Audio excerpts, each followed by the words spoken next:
let's take a look at the Window Transfer Planner mod. There's a lot of drag associated with these universal storage parts that are up here at the top. Oh shoot, I hit Butterfingers. Oh, we're off to an auspicious start here, aren't we?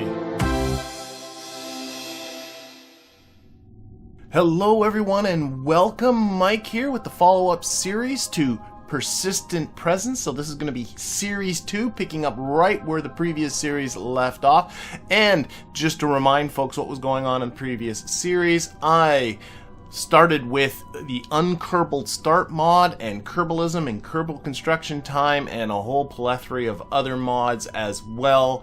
And the goal of that series was to establish a permanent Kerbal presence in space, and what you're looking at right now is the result of that those efforts. We have Lieutenant Dan and Bill in our new space station, and they're going to be spending some time up here. They still got another 15 days of to finish off a contract, but also we're going to keep, as the name implies, Kerbal's now permanently up in space. So now that we're in series 2, we need a different goal, and this series I am titling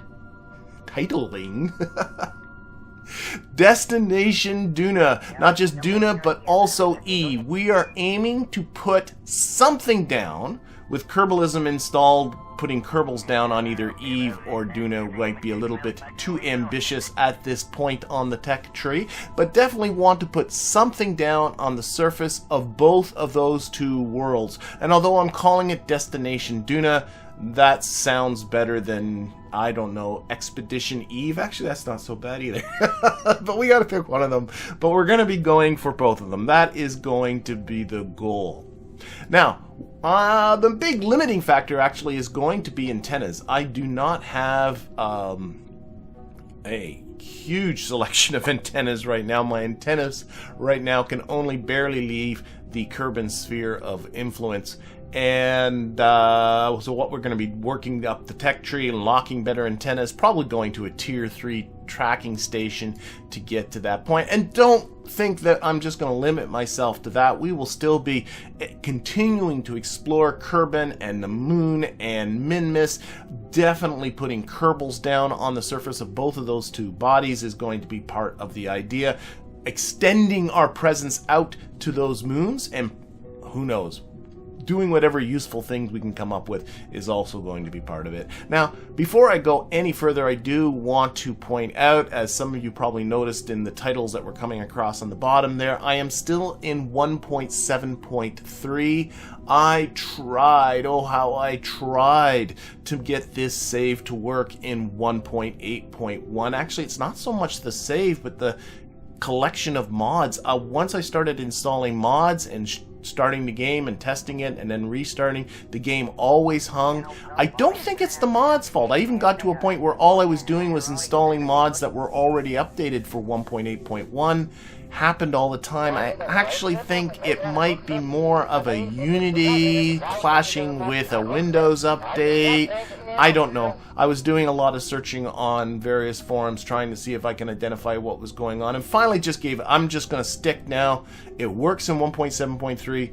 That is what we're going to be working with. So why don't we start this off with taking a look at when our transfer windows are going to be coming up. So we have here Kerbal Alarm Clock.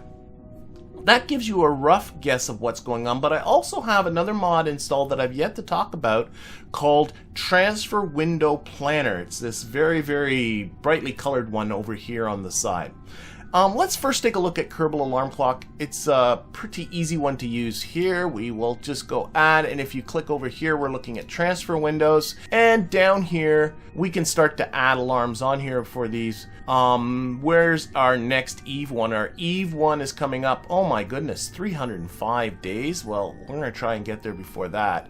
And Duna's 2 years. Like I said, I think we're gonna try and get there before that. So to help us get there before that, let's close this one up. Let's take a look at the Window Transfer Planner mod. So this is a much more sophisticated tool, I think, for planning your transfers. Not going to go into it in huge details, we'll use more of it when we actually get ready to do the transfer. But let's say we're going to be going from Kerbin to Eve. We're going from Kerbin into, sure, let's pick a final orbit of 100 kilometers around Eve. We'll probably be higher than that, but it doesn't matter. And our current time is 1 year. I think that's right. 1 year, 240. That's our current day. We'll look 2 years into the future, so to the end of year 3, 240, and we're going to plot it. And what we get is this very, very, very colorful graph. And I just want to spend some time explaining it. This is actually a way of representing a graph with 3 different parameters. There are actually 3 different dimensions going on here. 2 of the dimensions are represented by the horizontal and vertical axis, and the 3rd dimension is being represented by the color. So let's go over each of the axes. On the bottom axis here are departure dates, starting from now and going 2 years into the future. On this axis is the time, the travel time to get from Kerbin to Eve. You can see, so down here, you get there very quickly, and up here we get there very, very much more slowly.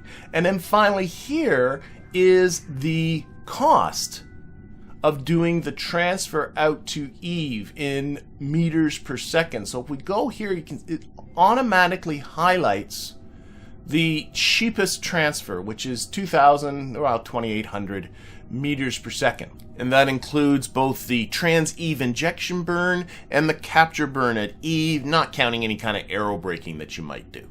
The colors, the more blue something is, the cheaper it is, and the more it goes to red, the reds are where it's very, very expensive. And what I like about this graph is you can say, well, if I want to see if I can come a little bit early, like maybe I don't want to spend, if I spend a little bit more, so here it's 27.16, but if I come over here a little bit earlier, there's another window in around here. Yes, it's going to be more expensive. It's getting up over 3,000 meters per second, but it's coming up more soon. Or if I want to get there faster, I can pick one down towards this way.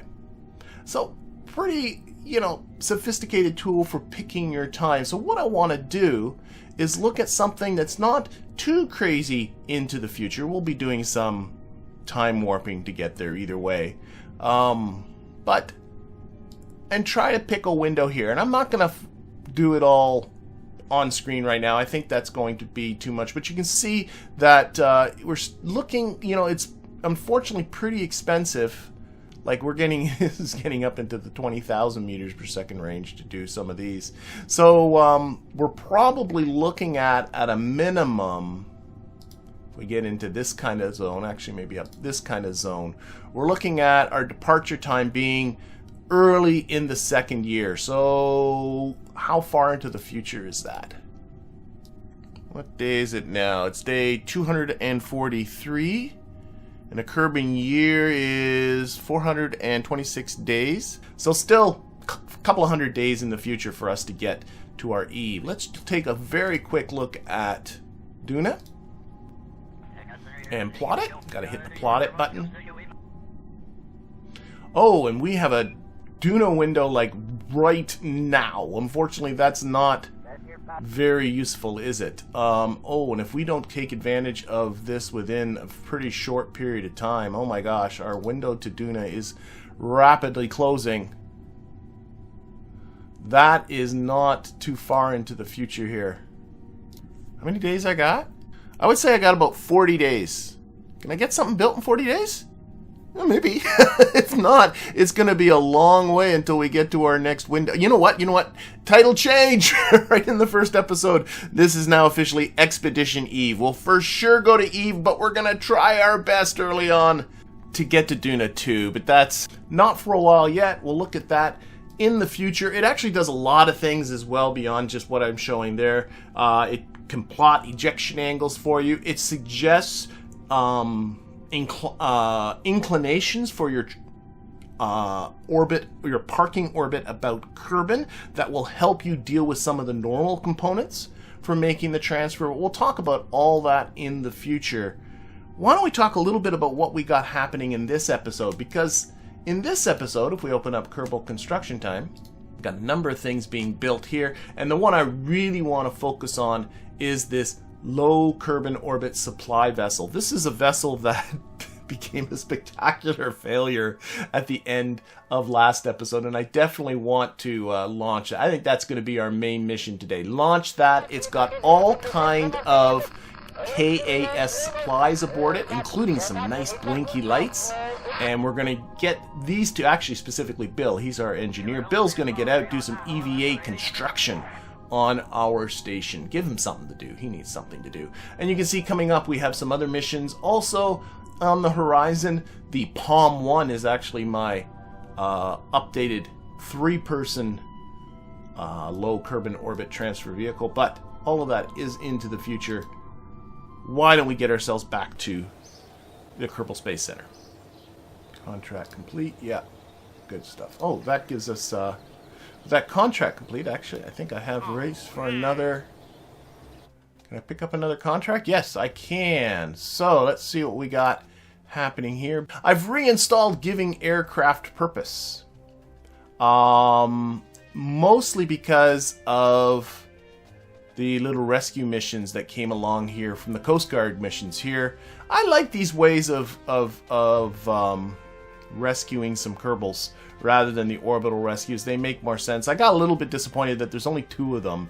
And they just switch back and forth between the one where I go to rescue climbers, which you may recall became quite an adventure last season, and this one where you rescue Kerbals out of the sea, which is actually really easy to do. I am planning on improving my VTOL sometime in the future, and we'll do that. We do have some plain ones here, though. Flying to an altitude of 20,000. I don't think I have the jet engines for that yet. I don't think so. Prolonged spaceflight. We want you to crew an orbital space station for at least 360 hours with a minimum of 2 Kerbals. So 360 hours, 6 hours in a day, that is 60 days. Okay, I think I'm going to grab that one. That one is easy peasy. In the Tourism Plus, we have to bring 2 tourists over a site. That's not hard either. No, let's do the 2 tourists over a site.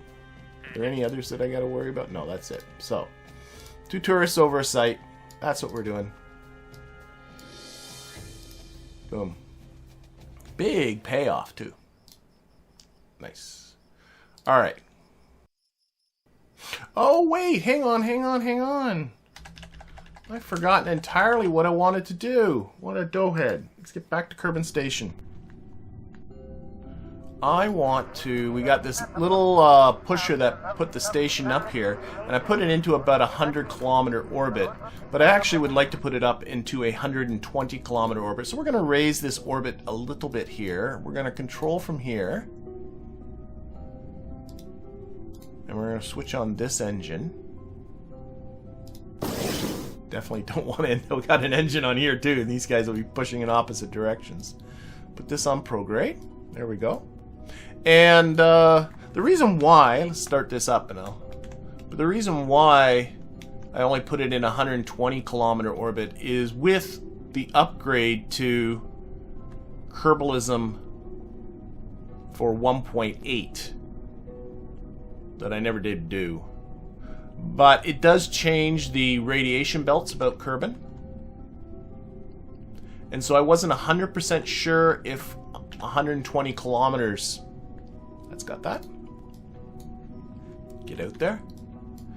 If 120 kilometers puts you into a radiation belt with the upcoming version... well, it's not upcoming anymore. It's been out for a while. But the more recent version of Kerbalism... Turns out, by the way, that it doesn't, because I have played with it a little bit.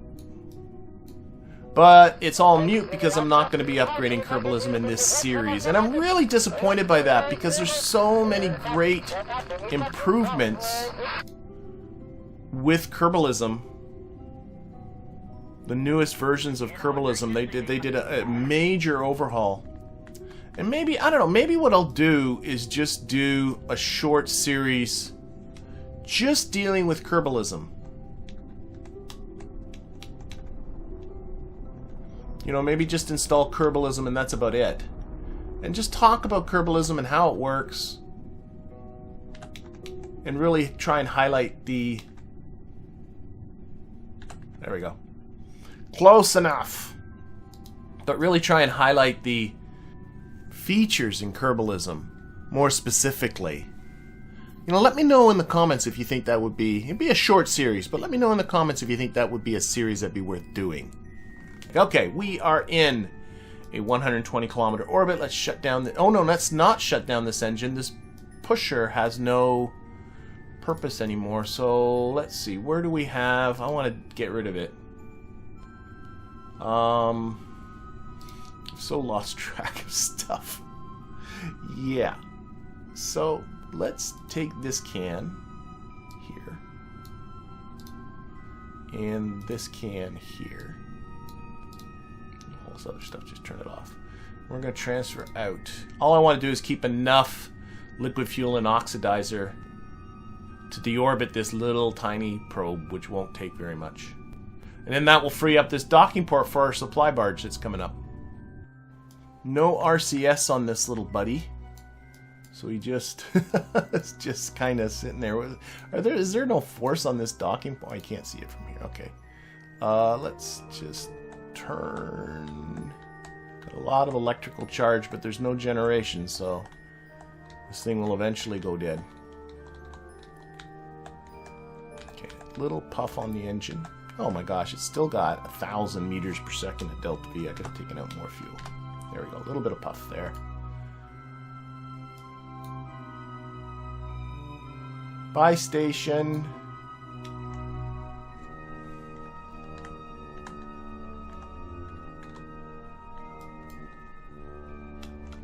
Alright.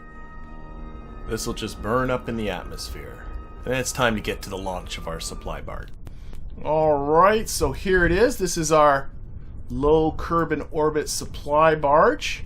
If you recall this from our finale episode from the last season, you'll see that it's actually been boosted up quite a lot. And the issue is, really, there's a lot of drag associated with these universal storage parts that are up here at the top.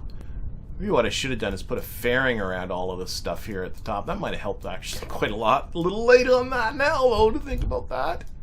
A quintet of SRBs down here at the bottom.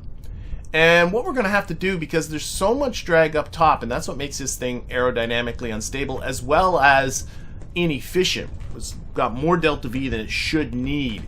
But the reason is because it's got to push this all through the atmosphere. What I'm going to need to do is go up at a steeper trajectory than normal. So that means I'm not going to be using my KOS script because it just fails on that. Now I do have some contracts. Let's take a look here. Which one's this one? LKO Supply. We got 2 contracts. One is to do remote docking about Kerbin, and clearly this is going to accomplish that. And the other one's to do a supply run to Kerbin Station. I have to bring some food aboard my vessel, and up here there's a food container with a teeny tiny amount of food because they actually have a ton of food. They don't need it, but just to supply the conditions of the contract. Okay, so we're going to Kerbin Station, so we have to select it. Come on, there we are. Gonna select you as a target. I'm gonna time warp until Kerbin Station is a little bit ahead of us. Alrighty, we're getting pretty close. Alright, let's hit it.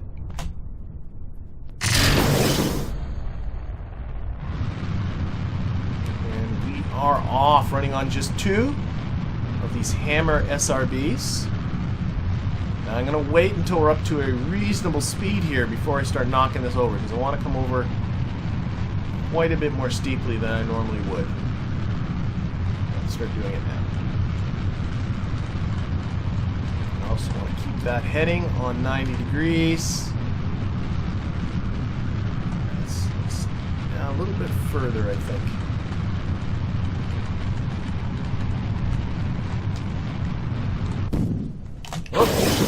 Forget I got a stage now. Alright. It's pretty aerodynamic. It's aerodynamically stable with these big winglets on here, but once I lose those winglets, they'll go with that bottom SRB. Then it becomes significantly less stable. And by then I definitely want to be pretty high in the atmosphere. Oh. Oh, shoot, shoot, I hit Butterfingers. Come on, get back on there. Oh my gosh.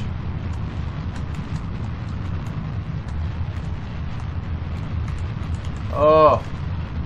Lead fingers there. Next one. Oh, I might have just blown that with that move. Stay on that prograde. Big thing is staying on that prograde vector now. Just trying to adjust the inclination just a little bit. And my index finger was a little too heavy on the keyboard. See if we can save this. Has a lot of delta V. But I'm very worried once I lose that bottom SRB that this thing is going to become unstable. We're going to find out in just a few seconds.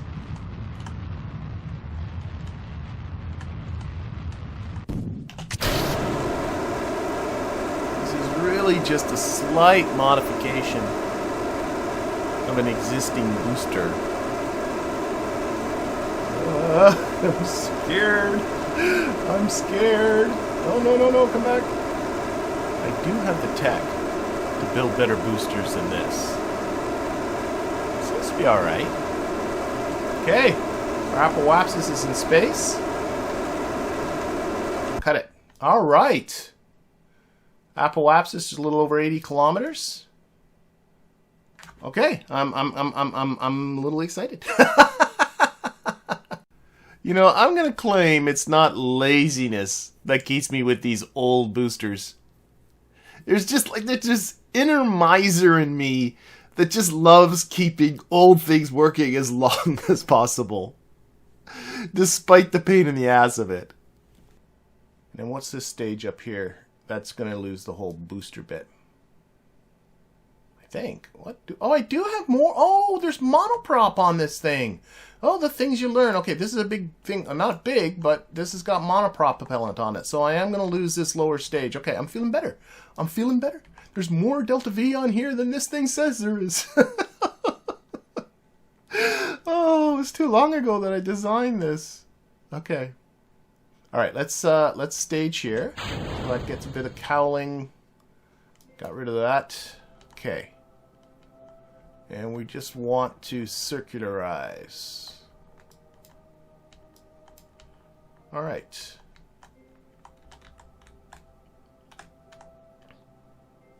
Now this bit of monopropellant here is for propulsion. I don't know what there is in there. There's a, oh yeah, I can see the little monoprop engines there. But it's also going to have to be for docking. So I gotta make sure to still have a little bit left when I get there. Okay, let's start pushing this.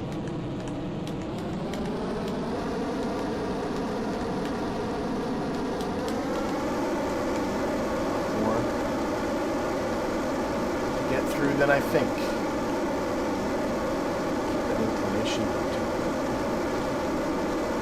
Aerodynamics is no longer a thing, so that's good, because this thing is a pretty ugly brick when it comes to going through the atmosphere. Okay. Oh, I want to unlock the probe bodies that allow you to lock on the prograde. I've yet to get that. Whoa. Pushing that Appalachia too far ahead. That's a good thing. It means I'm close to achieving my orbit. That is a very good thing. Still 218 meters per second left in this stage, too. I think I'm going to hang on to it. You know, I do have a KOS circularization script.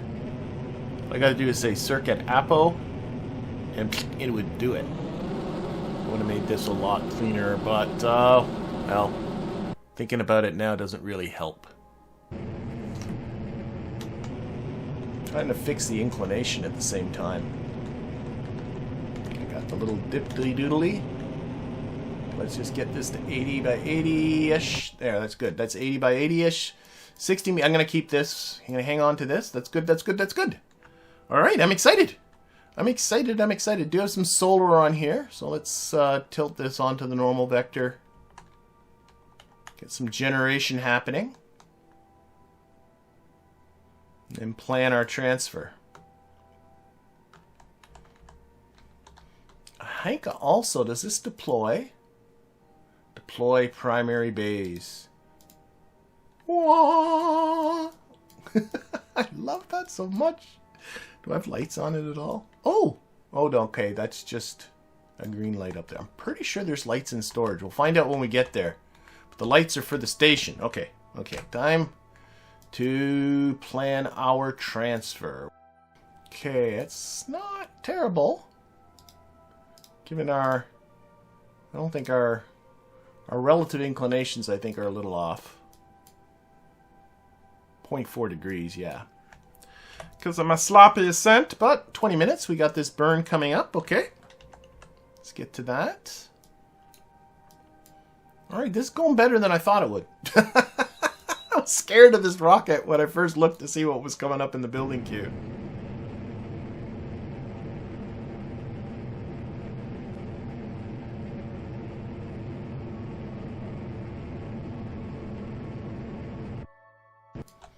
Still 28 meters per second, and our encounter speed is 42 meters per second. So what I should do,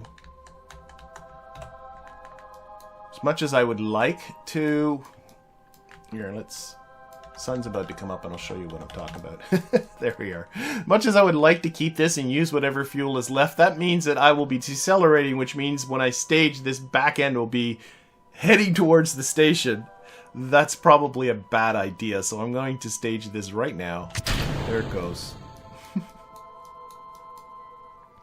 But I do have these guys here, and they should be active and ready to go. Yep. It's better. Where there it is.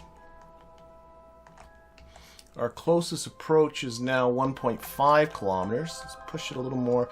This will naturally drift towards the horizon when you're rendezvousing into something that's in an equatorial orbit. Whoops.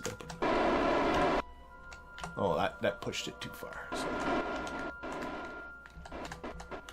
don't expect to have to put that right on there. In fact, I can see I'm pushing this the wrong way. Gotta go this way. Oh, that's our booster. Hopefully not coming to hit us. Oh.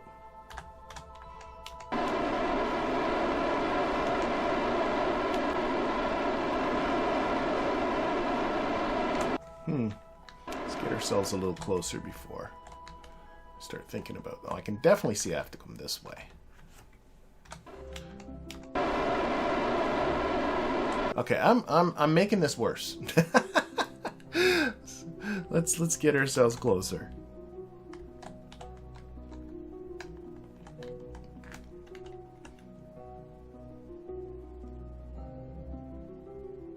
See how that is drifting towards it anyway? It's because of our curved paths.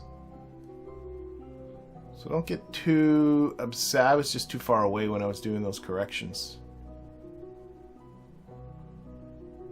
Of course, the closer you get, the closer your relative paths are to straight lines.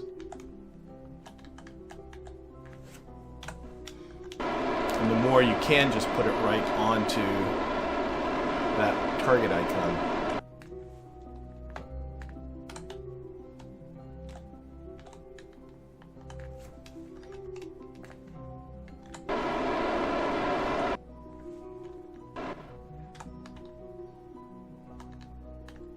I've reduced my relative velocity by a lot. This is not... Oh! Persistent rotation still working, I see.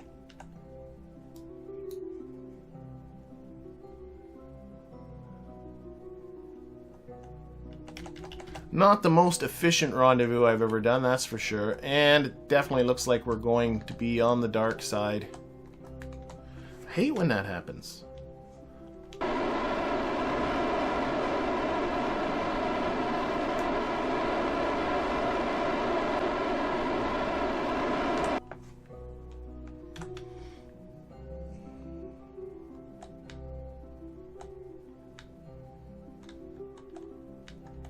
Overcooked it again. You know, when you're coming down straight on top of it like this, that's usually a bad sign that you didn't do it the most efficient way in the world. Ah, well.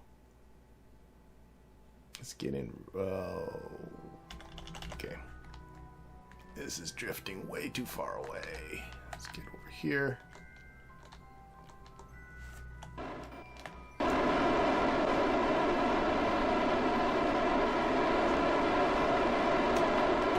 Oh, I hit the wrong... God dang it. Hit the wrong button to cut the engines. Well, it's always my bad, isn't it? Okay. There. Now we're coming within about 740 meters. It's better. 10 minutes away, though. Really reduced my relative speed. But of course, we have time warps. And by the time I get this, maybe we will be,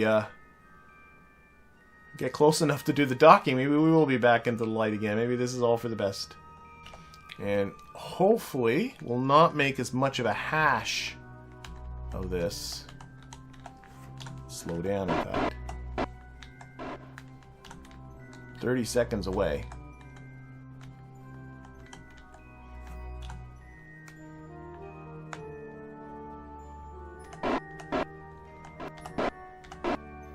Oh, well, that's way too slow.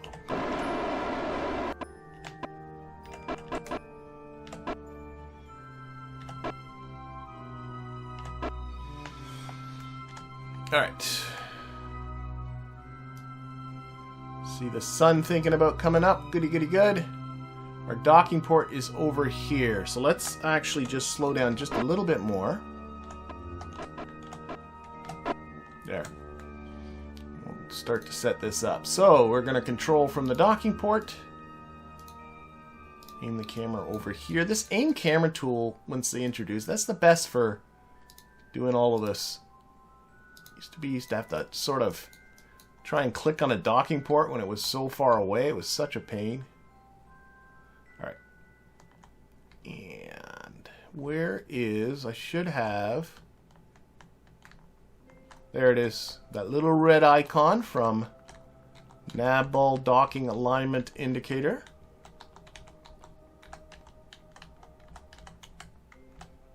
We'll line this up all nice. Still have lots and lots of monopropellant. The one thing it doesn't do is you can't tell, although this lines up your planes and helps you with getting the rotation, if that's an important thing for you, you cannot tell very easily whether you are ahead of this docking port or behind it. In other words, you're about to crash into the station. I think I might be a little bit behind it, so I'm just going to do a little bit of that. And then what I'm going to do too is I'm going to disable these main ones. Boom, boom. Boom, boom.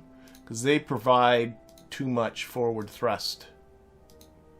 Because they kind of double as main engines. Now that we're into this fine maneuvering mode, don't need those. There we go.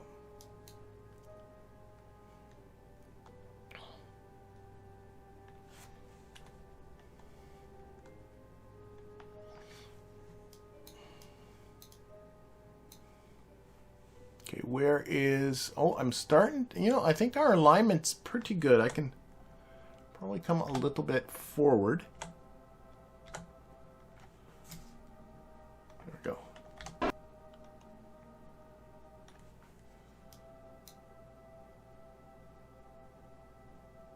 Might be a little bit high. I'm just seeing a bit of the target icon for the docking port coming in now. I just want to... Goal, of course, is to get this and this on top of each other. I do not see my retrograde vector. It has now come off the screen, but I think I'm coming in pretty good.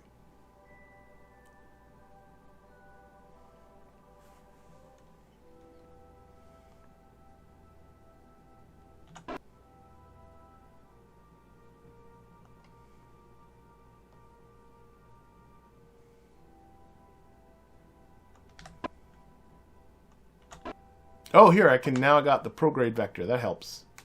Prograde vectors now, because that tells me I'm actually heading in. Now you just gotta follow, get that prograde vector to just kind of follow in with the purple target icon. Of course, all my thrusts are just too big. I could turn them all down, but I think we're close, so close that there's no point.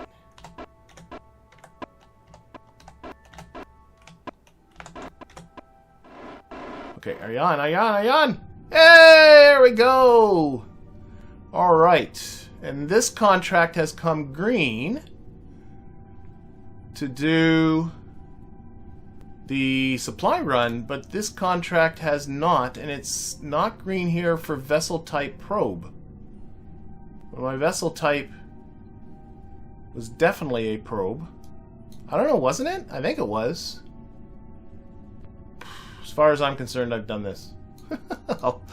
I'll use the cheat menu. Alright, that looks good. That looks good. I like this. I like this. I like this a lot. So, what we're going to do, or we're going to get this out of the way, we'll deal with that later, is let's get into doing a little bit of KASing.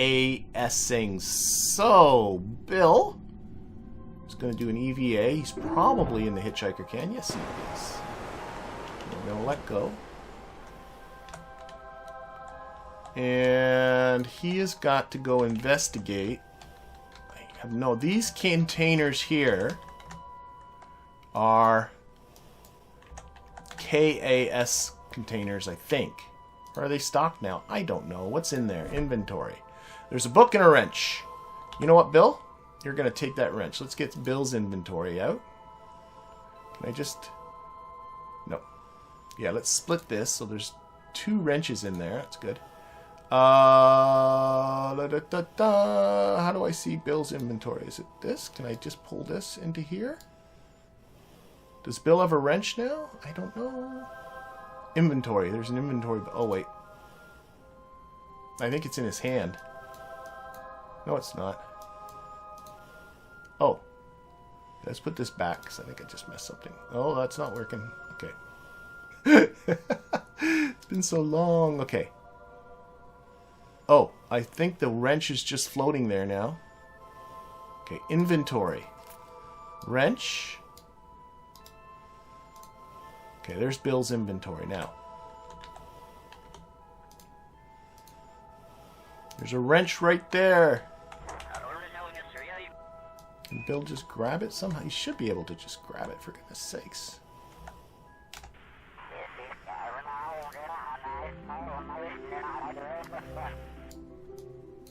Okay, something's gone wacky with that wrench. Oh, we're off to an auspicious start here, aren't we?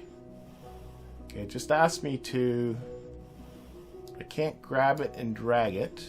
Okay. What I should have done, I think, is just done this. Yes. The wrench is not floating, is it? Like, if he hits it, does it float away?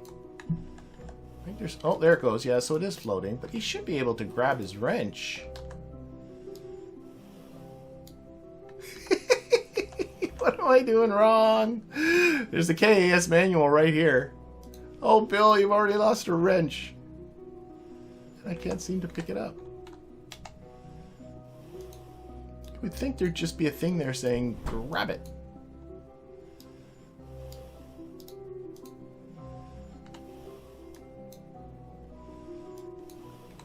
Alright, well, we got one wrench. Let's go check out the other container. I'm not sure that wrench is... I don't know. What's the other container say here? Now, this other container has all of our stuff in there. Let's inventory that. So, we have us. Lights. That's what I'm interested in. But what I'm really interested in, let's... Okay, again, this time I'm not going to mess this up. Open up Bill's inventory. There it is. We're going to take one of these out and one of these out. Excellent. And that is on Bill's back. Okay. And then what we're going to do is we're going to go over to the station. I'm going to find a good spot to put this. Oh, on the outside of the hitchhiker would be an excellent spot. Oh my gosh, Bill, that's so huge-ish. Huge-ish. So, we're going to take our wrench. We're going to equip it. I'm trying to remember how this all works. Let's put on Bill's lights. Oh my gosh.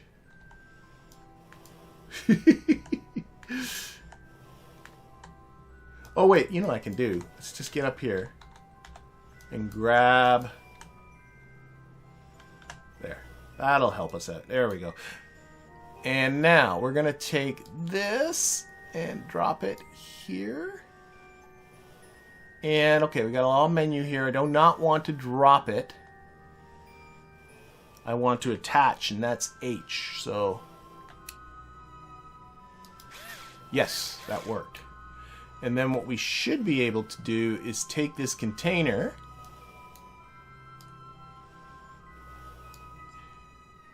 and mount it. Excellent. All right. We did something right. Let's let go, Bill. Monoprop on. Is that wrench? That wrench is gone.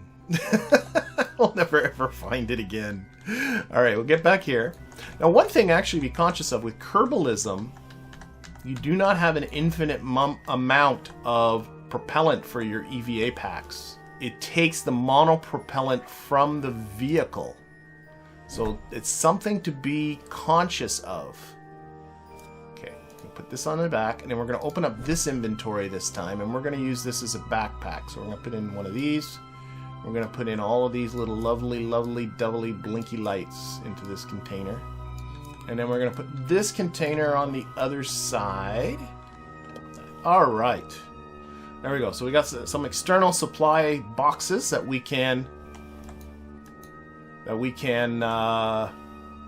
carry as backpacks. Let's unequip the wrench for now. Bill doesn't want to drop it. I gotta think about where our lights are going to be. Oh, I think I just dropped it rather than... I definitely just dropped it. Okay, there's got to be a way to pick these up. What's in here? Inventory. More. Oh, this is what I've been looking for. This is exactly what I said would be a good idea. Okay. Now what we're going to do, we're going to equip the wrench again. Put this here. I'm going to push H and click. And now that gives something for Bill to hang on to. But enough of this. Okay, let's read the book. Read. How do we pick up stuff?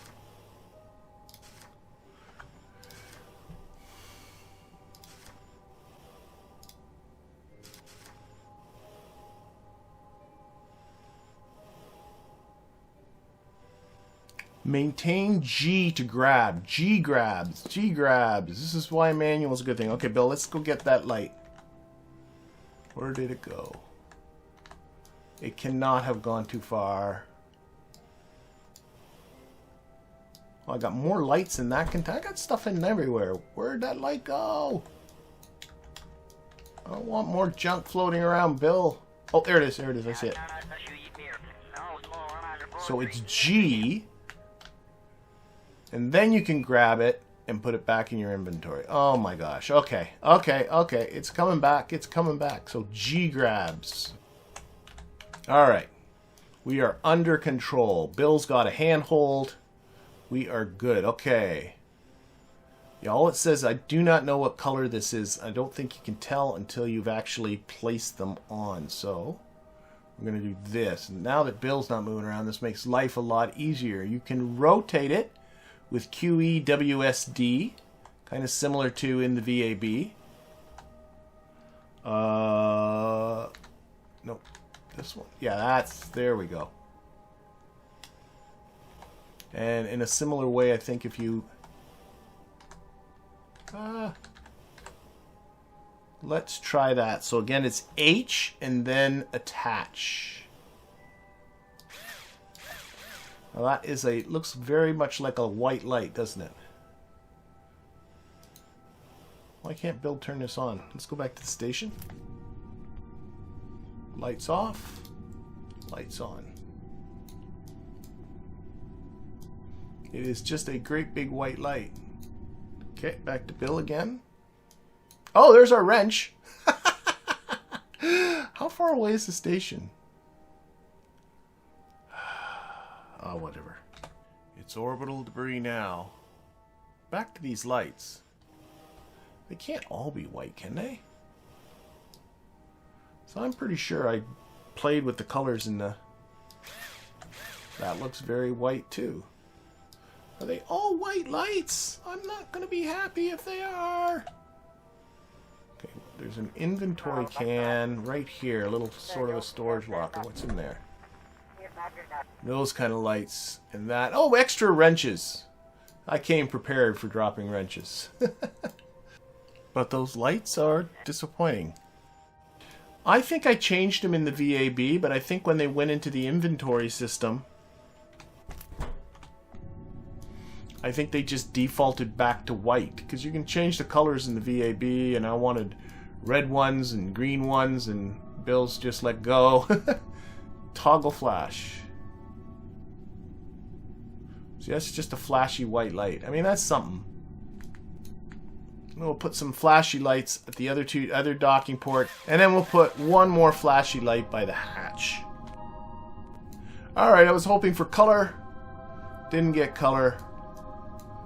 We'll see if we can rectify that now into the future, but I just want to make sure that this is entirely empty, because we're going to send this back into the atmosphere to burn up, never to return. But now Bill can carry a lot more stuff because he's got this backpack. What is going on with you, Bill? You know, the physics of this definitely is factoring in the weight of this container. Okay. But with all of the supplies removed, we can now get Bill back inside. Okay. Now, one thing I do have to be conscious of, turn that off, is if I open up Kerbalism here and take a look at Kerbin Station, you can do 56 EVAs, so we can do a lot of EVAs, but I do have to be a little careful. I can run out of monoprop, and every time you use EVAs, you are using up the nitrogen that's aboard to help pressurize the cabins, but I think we're pretty good as far as that goes. Let's detach our little supply barge. Okay, we're going to put this onto the retrograde vector. We're going to send this down into the atmosphere. You know, I think this thing would have been a lot easier to fly without this universal storage part on the top of it. I don't care what's with it. We are off. See you later, station. And see you later as well to all of you. I hope that you enjoyed this episode, and I hope that you will be sticking around for further episodes in Expedition Eve. Maybe next episode we'll be moving a little bit closer to that particular direction. We don't have a lot of time to build our Duna craft. But in the meantime, I do thank you for watching, and I hope to see you again next time.